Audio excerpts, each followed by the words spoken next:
On the Caribbean Sea, a happy family is having a wonderful vacation together on a yacht.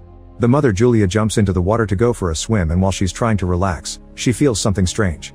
However, she can't see anything around her, so she blames it on her imagination. Seconds later, the strange feeling returns. She still can't see anything, but this worries her, so she starts swimming back to the yacht.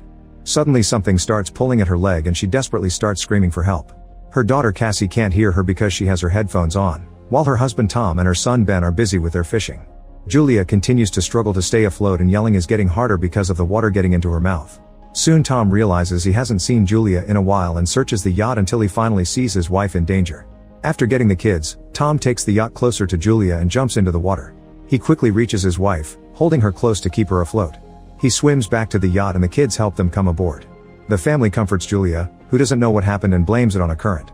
That night the family celebrates Ben's birthday with gifts and a cake. Cassie gets a call from her boyfriend, so she goes outside with a laptop to talk in private. He shows her that huge thunderous clouds have appeared above the city before the video call glitches and freezes. Cassie rushes back to her family to tell them what happened, and Tom blames it on being too far from land to get a good signal. At that moment they hear a noise and go outside to discover a pod of whales passing by. Tom explains that whales follow the Earth's magnetic field, but when storms cause abnormalities, the confused whales follow the storms to the coast instead. Suddenly the yacht shakes, making Ben fall. Tom is worried that something may have damaged the yacht, so he goes diving to take a closer look. After a few seconds of searching, Tom resurfaces with a cut on his shoulder. Julia stitches the wound while Tom explains that he felt something behind him, and when he turned around, he got cut by the propeller. Whatever was swimming near him was really big, but he couldn't see it. What Tom did find was severe damage to the yacht, so they need to call for help. Julia repeatedly tries the yacht radio while Cassie keeps looking for a signal on her phone to no avail. Suddenly she's startled by a strange creature, but it's just Ben playing a prank with a mask. Eventually the yacht stops working and is stranded in the middle of the sea. Julia finds a voice on the radio, but it's all indistinct noise. Tom says they have enough water and food for 4 days, so they'll have to wait for a fishing boat to pass by. Suddenly the radar detects something nearby and the family hears a strange noise. They rush outside and are shocked to watch several meteorites landing on Earth, making huge impacts as they crash. A meteorite falls into the water nearby, so Tom rushes to force the yacht to move again. As the engine struggles to move ahead, another meteorite falls and hits the area. The family holds on to each other in fear, and Tom notices that the balls of flame aren't meteorites, they're satellites. Then Ben points at some smoke coming out of the yacht. Tom takes a look and confirms the engine is fried. The wind is starting to pick up, so the family hides inside, not noticing that the compass is going crazy. The yacht starts shaking and Ben falls again, getting hurt in the process. As the waves crash against the yacht, Tom struggles against the wind to get the life jackets from a box outside and brings them to the family.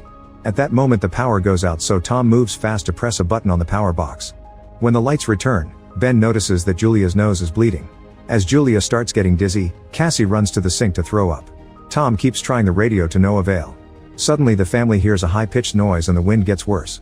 Julia tries to keep the doors closed, however a hatch still opens and soon the wind is breaking the windows. Tom lights a flare before darkness takes over. The next morning the family wakes up and they're shocked to realize they survived the storm, although the yacht is mostly destroyed. The family goes outside only to discover that all the oceans in the world have disappeared and now the yacht is stuck on land. After staring at the desert in shock, the family tries to think of what to do.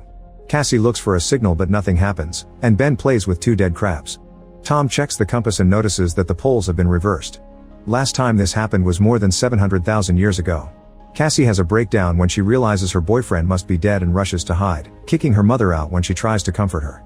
While Julia and Tom check what supplies have survived the crash, Ben ties his birthday balloons to a rock to hopefully get the attention of other survivors. Next Tom tries the radio again and gets in contact with a man named Now, the captain of a submarine. His vessel has also gotten stuck on land and he confirms that the magnetic poles have reversed, causing the ocean to retreat and submerge the mainlands. Now hasn't found other survivors and says that most communication systems are down. Since there are occasional systemic movements, he's concluded that the poles will reverse again and the seas could return in a week. Now advises the family to climb as high as possible because things will get violent when it happens. His partner died during the crash and the submarine has room for 3 people. Julia and Tom convince him to save their kids, so he gives them his coordinates. Tom calculates that it'll take them 2 or 3 days to find the submarine, so he tells the family to have a good night of sleep because they'll leave early tomorrow. The next morning the family is packing their supplies when Tom sees something moving nearby. It's a limping man with a makeshift harpoon and a dog that keeps on barking. Tom approaches him and gives him a bottle of water, but he can't understand the man's language. After drinking, the stranger hits Tom with the bottle and kicks him in the face. A terrified Julia comes running, but it's too late. The guy is already stabbing Tom in the stomach with the harpoon. Tom's body twitches for a few seconds before the guy cuts his throat too. Next the man starts chasing after Julia and even throws the harpoon, which only cuts her shoulder. This doesn't stop Julia from rushing to the yacht and getting to her children, telling them to hide while she locks the doors. The siblings get inside the sofa and Julia gives them the flare gun before grabbing a knife and hiding in the bathroom. The man pounds on the door until he manages to open it and bursts inside. He grabs some food and starts searching the yacht, eventually going to the bathroom. Julia manages to avoid him by climbing out through a hole in the wall. The guy looks out and doesn't see her, but when Julia tries to sneak away, the dog starts barking at her. Suddenly it tackles her to the ground, leaving Julia no choice but to kill it with a knife.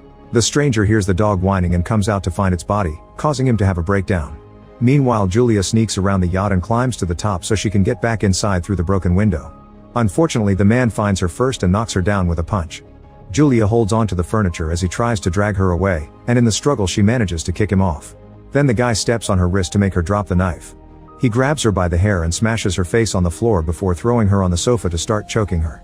The kids have been watching everything and can't take it anymore, so Cassie comes out and shoots the man with a flare. A fire immediately starts spreading through the yacht so the kids run out, but Julia goes back to kick the man in the face and grab the map with the coordinates plus their bags. Ben and Cassie cling to their father's body and soon Julia joins them so they can all say goodbye together in tears. At that moment the creepy man comes out of the yacht, so the family starts running away while the yacht blows up in a big explosion. Sometime later the family stops at a small waterfall to rest. Cassie wonders if the crazy man came to them because of the balloons, which makes Ben feel guilty. Julia assures her son that it wasn't his fault and urges the family to keep moving since the strange guy is still following them. At a small pond, Ben is fascinated by the body of a hammerhead shark. At that moment Julia sees the man about to reach them, so the family starts running again. They go down a dune and discover a bunch of toxic waste, so they have to run around it carefully. Moments later, it appears they've lost their pursuer. As they continue to travel, they keep seeing other things stuck on the ground like big dead sea animals and all the plastic from the bottom of the ocean. When Ben starts to slow down, Julia notices he's on the verge of dehydration and stops so everyone can rest. To her horror the water bottle is almost empty and Cassie realizes she mustn't have closed it well. Julia yells at her for being careless but Cassie says it doesn't matter because there's no way they'll survive this anyway. After a long argument full of screaming, the family keeps moving. Eventually the group finds a crashed plane and is startled by some sudden movement, but it's just birds. The family decides they'll spend the night inside the plane. They share a snack and Julia is heartbroken to find a family picture inside Tom's jacket. Cassie asks for the story of how her parents met so Julia shares how Tom went to the hospital she worked at and became her patient. He declared his love for her with flowers and a beautiful poem. In the middle of the night, Cassie leaves the plane to relieve herself. Suddenly the creepy man surprises her from behind, but Julia jumps on him first and repeatedly stabs him with unleashed grief and fury. Cassie has to help her calm down with a hug. The next morning, the body is covered in fleas. The family notices it has many bite marks, so there must be some animal hiding in the area. After the group leaves, a bunch of crabs come out of the man's mouth. A few hours later Julia and Cassie stop to look at the map, but Ben just keeps walking even when Julia tells him to stop. He desperately buries his face in a pond to drink and Julia quickly pulls him back, explaining that unknown water could make him sick. The family keeps on traveling and has to cover their heads to protect them from the scorching sun. Ben is starting to feel dizzy so when they discover a bunch of old chairs, Julia and Cassie use them to improvise a shelter. Julia gives Ben a medicine injection and they agree to spend the night there. Early in the morning, Julia wakes up because she hears a weird sound. She leaves the shelter to investigate and is shocked to discover a swarm of crabs coming closer. Julia rushes to wake up her kids and the family starts running as fast as possible. They come across a huge cargo ship and run toward it, noticing that 3 crew members are still alive. The woman wants to help them, but the 2 men refuse and the group hides inside a container, which they lock to keep the family out. The crabs are almost there, so Julia makes the kids climb to the top of the container. When she starts climbing too, the crabs begin to violently pinch her leg. The siblings have to help her mother up before she's dragged down. There's a hole on the side of the container, so half of the crabs go inside. The crew members open fire but there are too many critters. Soon the crabs overpower and kill 2 of the workers. The last man reaches a hole in the ceiling only for the crabs to bring him down and kill him too. Afterward Julia bandages her leg injury and passes out. Sometime later she wakes up in a sandstorm and finds herself alone. She panics as she comes down to look for her kids, although first she grabs the dead woman's weapon. Hearing her mother screaming, Cassie quickly comes back and explains that they went out to look for help, but they didn't find anyone. Then they reunite with Ben, who's found an open container they can rest in until the storm is over. Julia uses Tom's lighter to cauterize the wounds, which is incredibly painful. Once the storm is over, the family finds a bunch of water bottles in another container. Next they check on the bodies and discover a radio plus a gun. Julia calls now and informs him she's lost the map.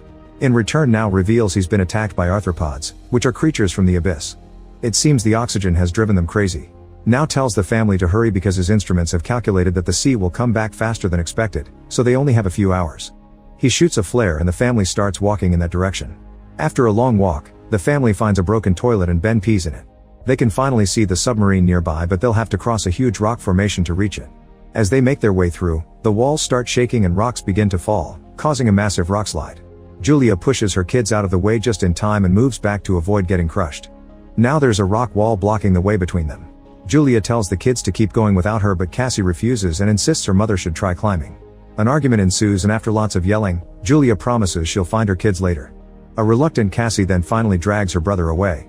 The kids climb the rest of the rocky formation and run toward the submarine, only to find Now bleeding outside.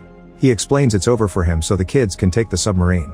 Realizing they'll have an extra spot, Cassie runs back to find her mother. Meanwhile, Julia is horrified to see the crabs coming and opens fire. She manages to kill a few of them, but the swarm is too big and she can't fight them all. At that moment, Cassie appears on top of the wall and offers her hand, so Julia starts climbing as fast as possible with her wounded leg. With Cassie's help, she reaches the other side and they run together to the submarine. Ben is already standing on the roof and opens fire to keep the crabs distracted while his family climbs too. The crabs find Now's body and immediately feast on it. Julia takes the gun and keeps the fire going while she makes the kids go inside. Once they're safe, she realizes she's out of bullets, so she throws the gun at the crabs and joins her children inside. The family makes sure to lock the hatch properly and watches the crabs surround the submarine on the windows. At that moment the ocean finally returns, so the trio rushes to their seats and puts on the belts before holding hands. The raging waves soon hit the submarine and start throwing it around, causing Julia to have visions of everything that happened and Cassie to throw up. Soon the high-pitched noise returns and knocks the family out. Sometime later, Julia and the kids wake up and are happy to confirm they're alive. They unlock the hatch and go out to discover that the waves have dropped the submarine in a destroyed city, which means there's hope to survive and rebuild.